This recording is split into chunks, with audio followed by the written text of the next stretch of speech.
ฮ่าสำบายดีพี่น้อง FC ทุกคนทุกท่านพี่น้องพบเพาะกันย่ำแรงๆแล้วขนกะลงมาแล้วก็มาไถหน้าพี่น้องไถหน้าไว้ดำมืออื่นพี่น้องป้าว่าสีได้คนงานอยู่สัน6-7 คนเลยมาไถกับลุงให้ลูกสาวกับแม่เบิ่งงัวท้าตอนแรงพี่น้อง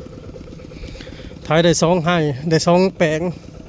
2งานนี่พี่น้องให้เทิงกับให้ลุ่มทั้งยาวเด้หน้าเขาเจ้านะ3-3มันงานเฮา3-3แปลงครับพี่น้อง3-3ให้ของเฮาให้หนึ่งมันยาวไปเปลี่ยนกันเฮาไทย2ให้ลุงก็มาไทยให้นี่ไทยนี่เฮาก็ไทยให้ลุงพี่น้องไทยไว้จัก4-5ให้เผื่อมันสิทันบืนก็มาคาดเอาแต่เช้าเนาะยันบ่ทันคนงานเพื่อเฮาสิมาคาดไว้แล้วจังซี่เมื่อเลี้ยงงัวพี่น้องเมื่อปล่อยงัวกินหญ้าแล้วก็ให้แม่กับลูกมาบัดนี้รอบสวยๆมาเปลี่ยนเฮามื้อเนาะสิมาแต่เช้าเด้อมาคาดหน้าไถหน้าไว้แข็งอยู่ดอกที่แข็งอยู่เบิ่งหน้าดินทรายพี่น้องมันอยากแข็งขนาดน้ำลายเนาะต้องใส่น้ำพอดีแบบทำหน้าของมือนี่คันบ่มีบ่อนเก็บน้ำไว้ล่ะเฮ็ดยากพี่น้องพอฝนมันตกก็ตกแบบมันขาดช่วงเลยมันหยุดมาแต่เฮิงเลยอันนี้ก็น้ำเขาเจ้าเอาให้ดูดให้จูบขึ้นมาใส่เพราะว่าเขาเจ้าสีดำแล้วเขาจะสีไล่ทิมครับแล้วก็เลยเจตวนเลยมาขอน้ำของเขาเจ้าให้แล้วก็ดูดก็ได้คนงานจักสิได้จักคนแหละไทยเตรียมไว้พี่น้องลุงกับน้องเคยน้องกันกระซอยกันพี่น้องแลนพุ่นแลนพี่เฮากับป้ากับลุงก็ไปช่วยเนาะปฏิลาวเฮาก็มาซอยพี่น้องซอยกันคนละไม้ละมือหนึ่งเฮ็ดหนึ่งเปลี่ยนกันเมื่อยเลยก็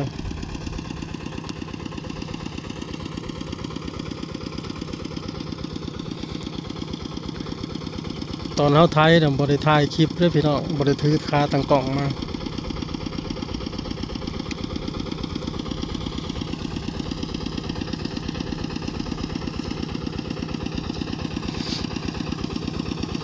จีดำกับ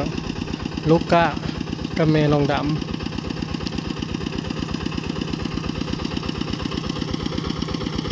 ให้ยาวเมื่อยหนึ่งก็เลยเพื่อเลี้ยวลงไปเลยบ้านเขาจะเป็นให้นะพี่น้อง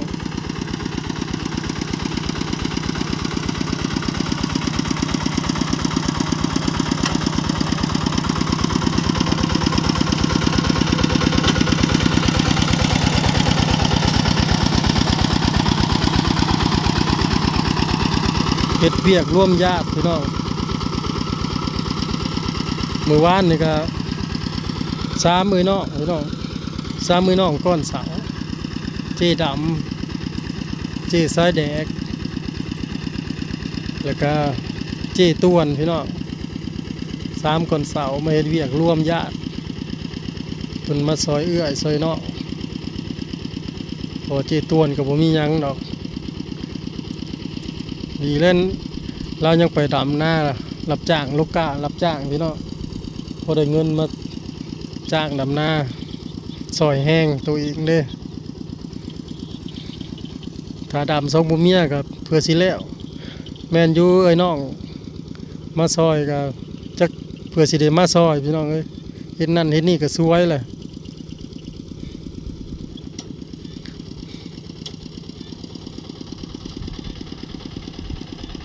เฮากับพัดแล้วหน้าเนี่ยก็บ่ได้อยู่เด้อแม่เพิ่นเมียน่ะมาซอยตลอด แม่ดีแท็กกับลูกสาวพี่น้องมาคุมือว่าซะจ้ะเฮาน่ะปัดยากงัวมันสิผูกไว้มันก็สิจ้อยแล้วบ่ได้กินหยังเนาะ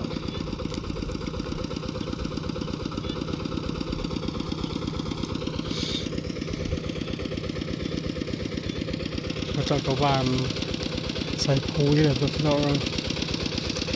อันนี้ก็บ้านน้ำมงแหละพี่น้องเรามาเอาเมียอยู่พี่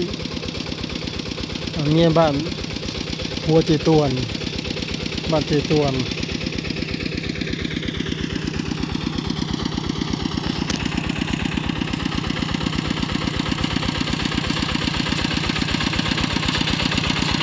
สิไทยจักให้ไทยไว้จักให้ฮะ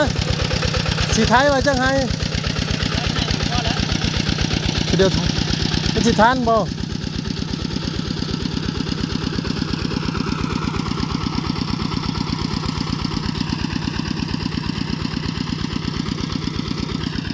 ตอนนี้จังโมงเลยพี่น้อง5 โมงแล้วปะจักสำบายดีพี่น้องพี่ทุกคนทุกท่านพี่น้องพบพ่อกันยามเช้าๆพี่น้องแต่เช้าเท่านี้มันก็6 โมงครึ่งมาบ้านแม่น้องดำมาไผ่เพิ่นหาคนงานให้เจต้วนได้จักคนก็เจเป็นคนซ้ำเพิ่นอยากได้เนาะโอ้ยเมื่อไทยให้เพิ่นว่านนี่ได้3ให้ผู้ดีมือเพื่อเก็บนั่นเก็บนี่มาโอ้ยจูบแล้วเบิดได้คันพ้นแห้งเนี่ยบ่ได้ลายอยู่คนน่ะคันพ้นแห้งยันเขาเจ้าดำหน้าเด้เขาเจ้าก็สิดำหน้าเขาเจ้าอันช่วงนี่เพราะว่ามันก็บ่มีน้ำไผกันเนาะได้ห่านขาเพิ่นพี่เนาะก็หลายเลยเนาะเครื่องหลายแล้วเด้อนี่ยังจะเอาคลองบ่ทันมาฮะลุงพอดยังไปเอาคลองบ่ทันมาเจ้าก็สิไปบ่ไปแล้วพอเวถามมันเวเท่าพี่เพิ่นสิไปหน้าไผว่ามันสิไปหน้าร้านคนบ่เป็นอย่างอยู่ว่านิงจังว่าคือว่าใจแม่ใจบ่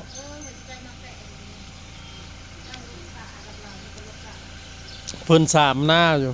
เอาน้าบ่น่ะเราบ่ไปดำเราบ่ดำติดปีกเอาน่ะเอาแล้วเพิ่นจะได้8 คนพอดีแหละนี่6 โมงครึ่ง8 โมงครึ่งยังไปพี่น้องแม่น้องดำมา8 โมงครึ่งจึงไปมันไกลเด้เพื่อไปฮอดบ่ไปซื้อเครื่องวันมาได้พาไปอัน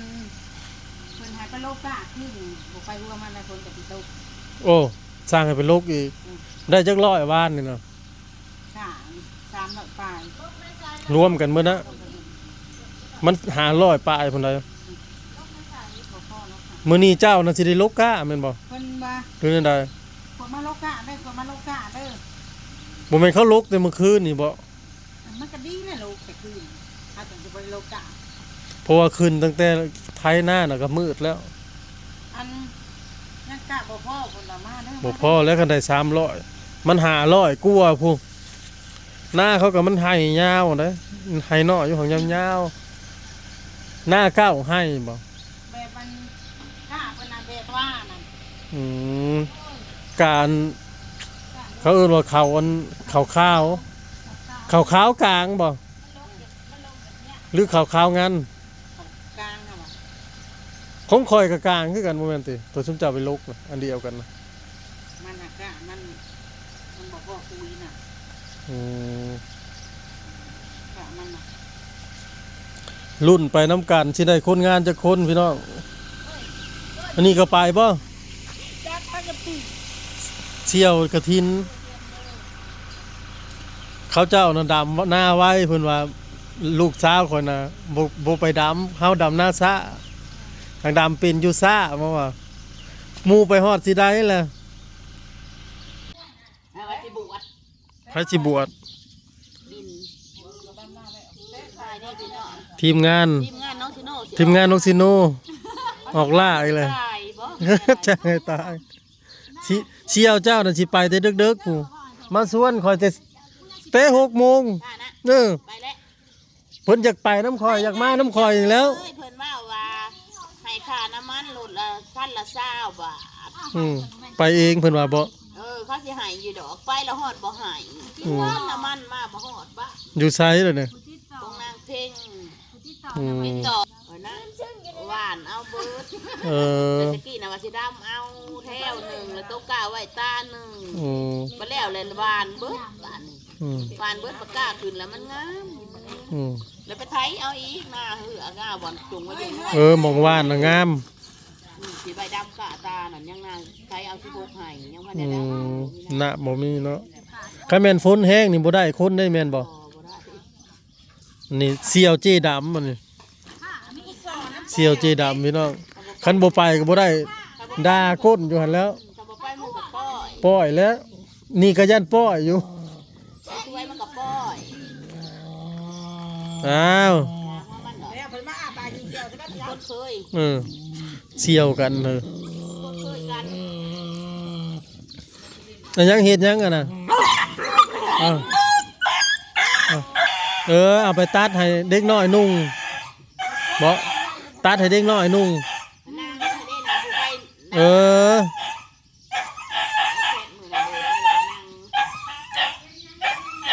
ทีมงานลูกน้อยนั่นนี่แหล้ว งานลูกน้อยจะผู้ได้บ่เอาเลยก็แม่นบ่ได้ คันบ่ไปก็บ่ได้เงินคือว่าแล้วพอได้ใช้ ไปทีมงานอยู่ว่า อืม เขาหุงก็เขา ฮะผู้ ถ้าอยากเขาตัวเองเบิด เขาหุงเนี่ยเมื่อกี้นะแม่ หุงใส่อันหุงใส่หัวดนั่นหรือบ่แล้วจังว่าหนึ่งเอานั่นนี่หรือบ่มาก่อนบ่เรือนั่นน่ะ มาให้ก่อนแล้วก็ต้ม อืม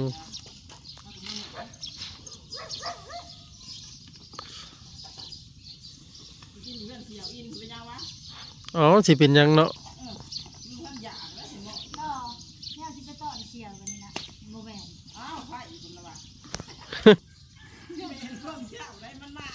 ไปกินอยู่พูนปลากระป๋องเพราะว่าแนวกินคือสิบ่ทันได้เฮ็ดดอก มีที่เขา หัวหน้างานก็ใครดอก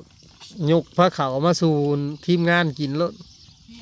มันต่อจะใครของ คันนี้มันก็ใครแหละ จะได้ทำ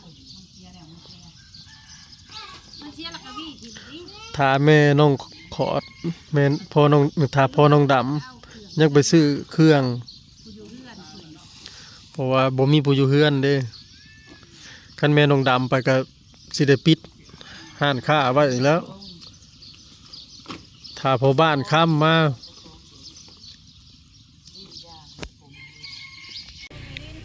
มาฮอดแล้วพี่น้องเข้าไปบ่ได้ทีมงานเพิ่นเข้าเองโอ้นฮะ ป้าใครบ่ได้นั่น ใครใช้น่ะเมนซาดมาเพิ่นลงบ่ได้ เขาลงไปเบิดแล้ว พี่น้องข้าลงเลยจ้ะสบายดีพี่น้อง ไป เอาไปเลยมานอกกระตาคุณนี่เนาะ อันนี้เด้น่ะคือบ่เอานี่ โคตรติ๊กไปนั่งอยู่ซ้าย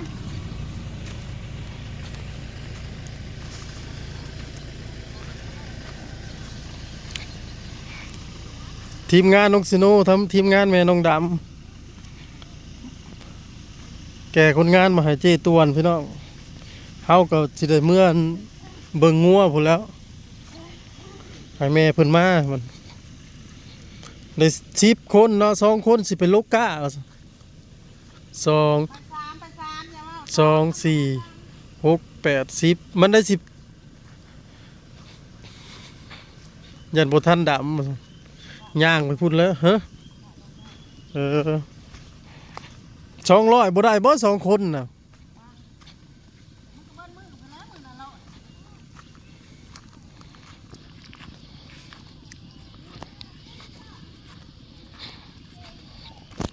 โอ้นพี่น้อง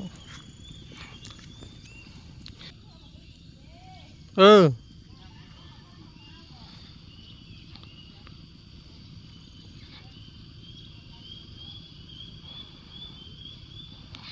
มาส่งพี่น้องส่งทีมงาน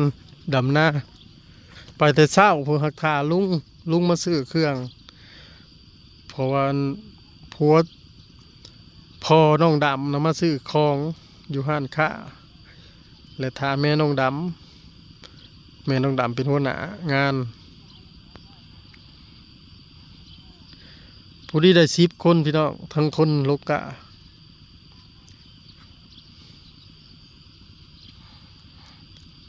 ลูกสาวกับป้าดำมาก่อนเลยมาให้กินเฮาก็สิได้กลับบ้านพี่น้องเมื่อเปิงงัวเฮาเลยก็ให้แม่ดีแท็กมาเฮ็ดกินตอนเที่ยง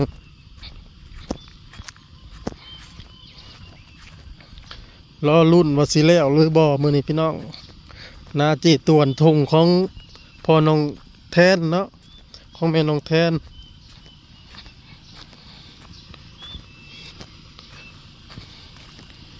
เก็บภาพไว้เพียงสำนี้พี่น้องพอกันคลิปหน้าเนาะขอบคุณทุกกำลังใจเข้ามาเบิ่งมาชมเด้อทุกคอมเมนต์คำติดตามพี่น้องสบายดี